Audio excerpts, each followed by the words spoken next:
નારી તું નારાયણી, નારી રતનની ખાણ, નારીથી નર નીપજે એવી નારી જગતમાં મહાન.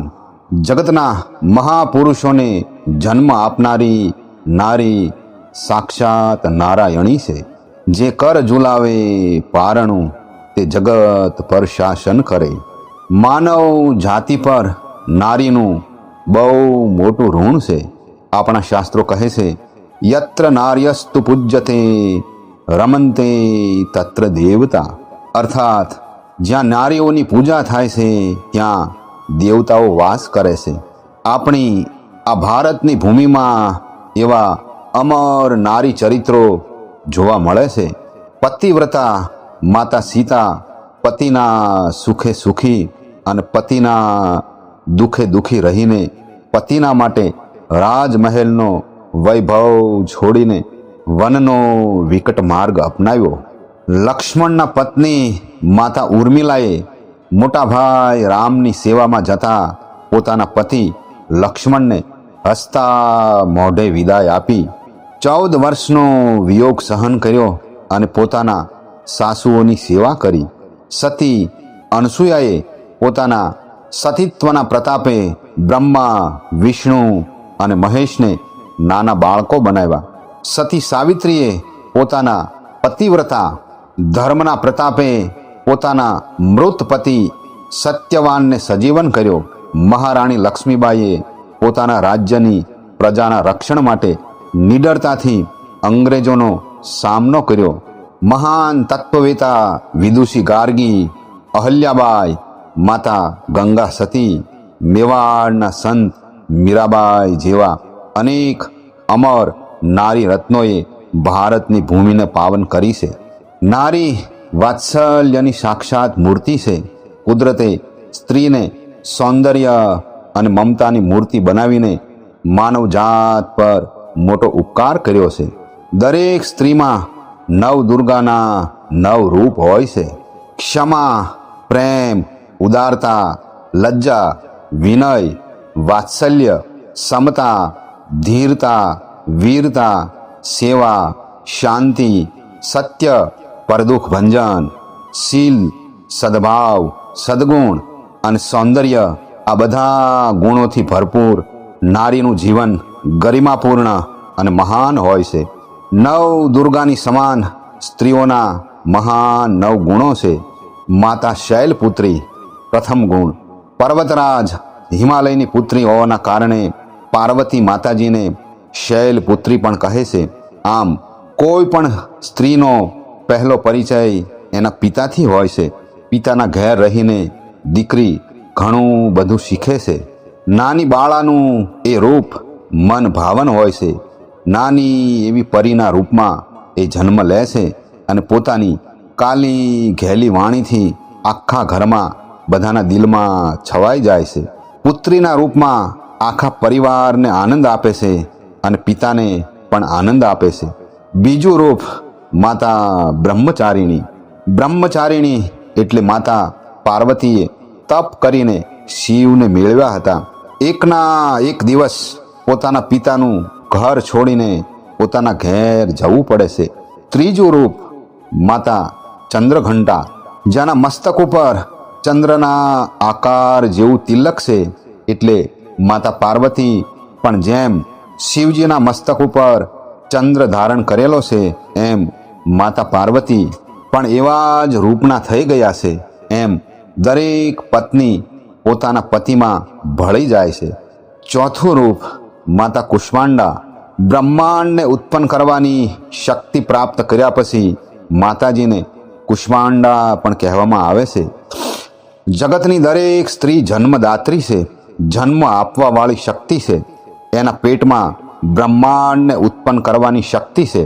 વિવાહ પછી સ્ત્રી જીવને જન્મ આપે છે. સ્ત્રીનું મહાન સર્જન છે પુત્ર અથવા પુત્રી. પાંચમું રૂપ માતા સ્કંદ માતા. માતા પાર્વતીના પુત્ર કાર્તિકેયનું એક નામ સ્કંદ પણ છે એટલે એને સ્કંદની માતા પણ કહે છે.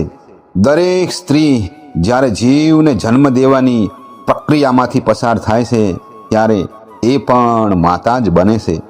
મા બનવું એ મોટામાં મોટું સુખ છે. બાળકોનું લાલન પાલન કરવામાં અને એની રક્ષા કરવા માતા સ્કંદ માતા અથવા ગણેશજીની માતાની જેમ જ બાળકોનો ઉછેર કરે છે. બાળકોને ઉત્તમ સંસ્કાર આપી પોતાના કુળને દીપાવે છે અને આવનારી પેઢીઓને પવિત્ર બનાવે છે. આઠમું રૂપ માતા કાત્યાયની.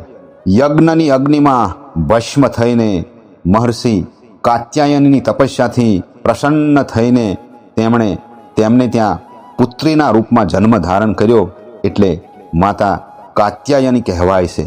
દરેક સ્ત્રીના જીવનમાં સંઘર્ષ અને દુઃખ આવે છે.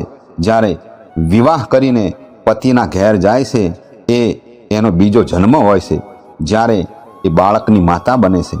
સાતમું રૂપ માતા કાળરાત્રિ. માતા પાર્વતી કાળ એટલે કે દરેક પ્રકારના સંકટોનો નાશ કરવાવાળા છે એટલે માતા કાળરાત્રિ કહેવાય છે. દરેક સ્ત્રી સંઘર્ષ અને દુઃખ સહન કરીને પોતાના પરિવારની દરેક પ્રકારે રક્ષા કરે છે. સ્ત્રીઓમાં એ શક્તિ છે જેનાથી એ પોતાના પતિ અને પુત્રને સુરક્ષિત રાખે છે અને સાચો સત્યનો માર્ગ દેખાડે છે. માતા મહાગૌરી. કઠોર તપ કરવાથી જ્યારે તેમનો વર્ણ કાળો થઈ ગયો ત્યારે શિવજીએ પ્રસન્ન થઈને તેમના શરીરને ગંગાજીના પવિત્ર જળથી સ્નાન કરાયું. ત્યારે એ વિદ્યુતના તેજની જેમ અત્યંત તેજસ્વી અને ગૌર વર્ણના થઈ ગયા. ત્યારથી મહાગૌરી માતાજી કહેવાયા. દરેક સ્ત્રી વ્રત, ઉપવાસ અને ધર્મનું કામ કરે છે તે મહાગૌરી કહેવાય છે. માતા સિદ્ધિદાત્રી. માતાજીનું આ નવમું રૂપ છે. જે કોઈ ભક્ત માતાજી પ્રત્યે સમર્પિત રહે છે તેને માતાજી દરેક પ્રકારની સિદ્ધિ આપે છે એટલે સિદ્ધિદાત્રી માતાજી કહેવાય છે. એવી જ રીતે જે ઘર પરિવારના સભ્યો પોતાના ઘરની માતાઓના આશીર્વાદ લે છે અને ઘરની માતાઓને કોઈ પણ પ્રકારથી દુઃખી નથી કરતા તો એ જીવનના દરેક ક્ષેત્રમાં સિદ્ધિ અને સફળતા પ્રાપ્ત કરે છે. આમ નારીના અનેક રૂપો છે. દરેક સ્ત્રીની અંદર સતી, પાર્વતી, ઉમા, રૂકમણી, સીતા, સાવિત્રી બિરાજે છે જે પોતાના પતિ અને પરિવાર માટે બધું જ સહન કરે છે. કોઈ પણ બાળકના પ્રથમ ગુરુ માતા જ હોય છે એટલે એ સરસ્વતી કહેવાય છે. ઘરમાં રસોડું સ્ત્રીના હવાલે જ હોય છે. ઘરના દરેક સભ્યોને રસોઈ બનાવી એ પ્રેમથી જમાડે છે એટલે એ માતા અન્નપૂર્ણા કહેવાય છે. સ્ત્રીઓ સાક્ષાત લક્ષ્મીનું રૂપ કહેવાય છે.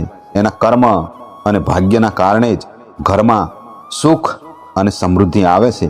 સ્ત્રીઓને એના ઘરની રક્ષાની ખૂબ જ ચિંતા હોય છે. ઘર પરિવારમાં કોઈ પણ સંકટ આવે તો સ્ત્રી દુર્ગાનું રૂપ ધારણ કરી પરિવારની રક્ષા કરે છે. સ્ત્રીનું એક રૂપ માતા ગાયત્રીનું છે. વૈદિક જ્ઞાનના દેવી માતા ગાયત્રી દરેકને જ્ઞાનવાન બનાવે છે અને સંકટને હરી લે છે.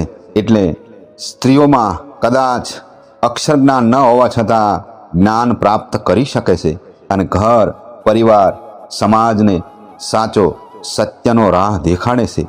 જગતની દરેક માતાઓને આજે આપણે ભાવથી વંદન કરીએ.